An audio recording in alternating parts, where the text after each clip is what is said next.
বিএনপির প্রতি মাঠ বা নির্বাচনী পরিবেশ নিয়ন্ত্রণে নেয়ার বা রাখার যে অভিযোগগুলো আছে, কিভাবে কি বক্তব্য রাখবেন এই প্রশ্নের বা অভিযোগের বিপরীতে? আজকে আমন্ত্রিত অতিথির মধ্যে 4 জনই আগামী 12 তারিখে নির্বাচনে প্রতিদ্বন্দ্বিতা করতে যাচ্ছে।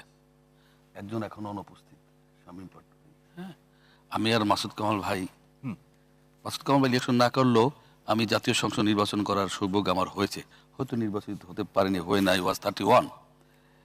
এবং আমি 73 সন থেকে এই পর্যন্ত যত নির্বাচন হয়েছে, দিস ওয়ে দ্যাট ওয়ে, নির্বাচনের সাথে আমি জড়িত ছিলাম। অভিজ্ঞতা একেবারে নাই সে কথা আমি বলবো না।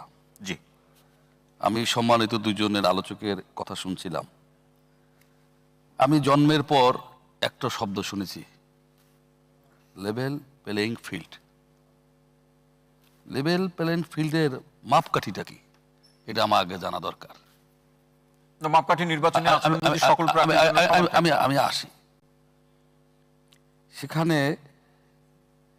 এটা একটা আপেক্ষিক শব্দ, এক কথায় সংজ্ঞায়িত আপনি করতে পারবেন না। যেমন বিএনপির ভারপ্রাপ্ত চেয়ারম্যান এখন তারেক রহমান, তিনি জিয়াউর রহমান আর তার মার কবর জিয়ারত করতে যাবেন।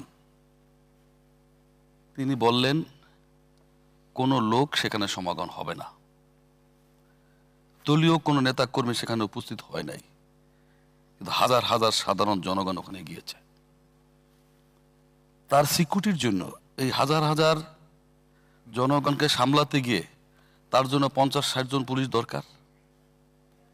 পক্ষান্তরে আমি শ্রদ্ধা রেখে বলি, জামাতের আমির মহোদয় যদি কোথাও যান, 100-150 লোক হইলে তার 5 জন পুলিশ দিলেই সম্ভব।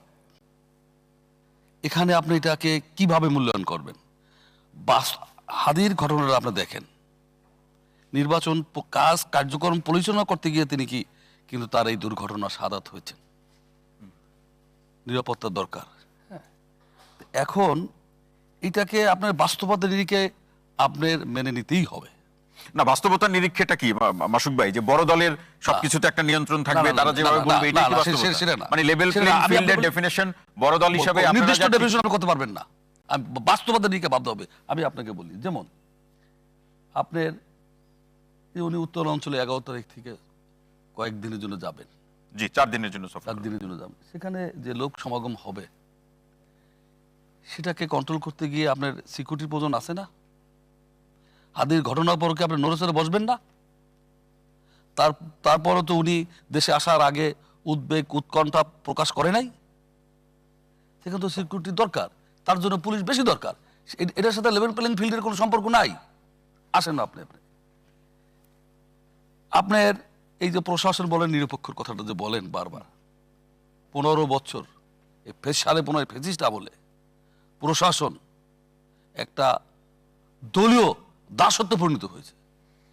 এখনো তো একই ধরনের অভিযোগ। আসি, এখনো তো আমি আসতে দেন আমাকে। সেখান থেকে আপনি এই 15 মাসে এর থেকে একেবারে আপনি ইউটার্ন করতে পারবেন, নট দ্যাট এদেশে পসিবল নয়। প্রশাসন 2-1 জন যদি প্রশাসন করে থাকে, সে তার নিজের কারণে করেছে, দলীয় কারণ, নিজের কারণে। আমরা যেমন দেখেন, একটা নির্বাচনে লেফটেন্যান্ট কর্নেল আকবর সাহেব পার্লামেন্টে বলছিলেন, সব আপনারা নিয়ে যান, ইউনার ওসি আমাকে দেন, সব আপনারা নিয়ে যান। আমি তো ইলেকশন ফ্যাক্টর ইউনার ওসি সচিব কোনো কাজে লাগেন না। নজিবুল করিম সরাসরি সচিব কোনো ক্ষমতা নাই ইলেকশনের দিন। আর একটা ক্ষমতা আছে ইলেকশনের দিন, ওনারা ইলেকশন করবে বলে দিই আমি, সর্বময় ক্ষমতা, প্রিজাইডিং অফিসার আর পুলিং এজেন্ট। ওনারা যে পুলিং এজেন্ট নিয়োগ করবেন, প্রিজাইডিং অফিসার যদি লেখে ইলেকশনের দিন এখানে সুষ্ঠু নির্বাচন হয়েছে, কারো ক্ষমতা নাই, সেটা ইলেকশন কমিশনের ক্ষমতা নাই, এটাকে বলবে না যে সুষ্ঠু নির্বাচন হয় নাই। প্রিজাইডিং অফিসার যদি লেখে এখানে সুষ্ঠু নির্বাচন হয় নাই, যদি লিখিত একবার দিতে পারে, ওটা বাধার ক্ষমতা নেই কারো। পুলিং এজেন্ট যদি দাঁড়াইয়া বলে, জসিমউদ্দিন সরকারের পুলিং এজেন্ট দাঁড়াই বলে এখানে নির্বাচন হয় নাই, বন্ধ করে, এটা জাল ভোট, সেটা বাধ্য তার সেই গাছ পাশালা পুলিং এজেন্ট থাকতে হবে, যেটা আমাদের দোষ আমি দেখছি যেটা অনুপস্থিত। তখন আর প্রশাসনের কথা বলবেন, এই প্রশাসন আমাদের দেশে এই 15 মাসে আপনি যে চরিত্র হয়েছে 15.5 বছরে, এটাকে এই 15 মাসে একেবারে এটা একটা সময় লাগবে। আমূল পরিবর্তন করা যাবে না বলে সেটা